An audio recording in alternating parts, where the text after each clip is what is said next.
讲到武汉肺炎也影响到基本产业，亲像一寡大型的表演活动拢取消，改做是线顶演唱会，也有一寡舞台剧无演出，演员就家己翕影片，找家己的出路。咱也做伙来关心疫情爆发到呾，表演艺术产业出现的新变化。今年初疫情当严重，侪侪大型活动取消，舞台剧、音乐厅、舞蹈表演等等的艺文工作者临时临列全部演出。文化部推出纾困补助办法，协助产业界渡小关。剧团本身冇底价，同款是咧讲故事，不如用另外一种方式表达看卖。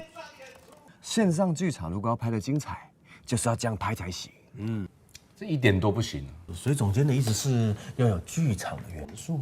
那总监，你看这样行不行？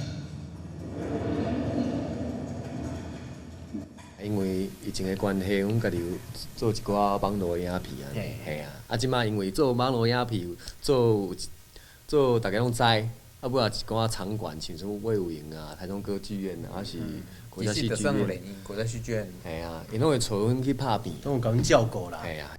为现场行到线顶的，除了舞台剧以外，还有演唱会。歌手刘若英拍头阵，选伫新竹戏院举办线顶演唱会。传统演唱会观众的眼界会当四面八方看透透，但是伫线顶敢若会当用镜头，如何营造团队想要表现的电影感，敢若讲到灯光就是大问题。无咱以只演唱会看到迄种电脑灯，现场拢是固定的灯具。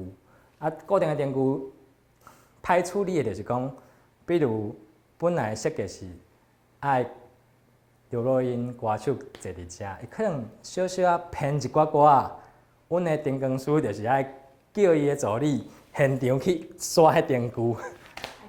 线顶音乐会伫几年前就捌出现，但因为即边疫情各种的限制措施，颠倒互线顶音乐会无共的发挥空间。除了运用科技帮站，基本界手牵手打团体战，嘛是一种新的操作模式。全世界呢开始讲，咱来共同合作，这趋势啊，就是较早是讲我演我的，我演好啊，你爱我爱，你来甲我买，但是即马开始大家讲要共同投资啦。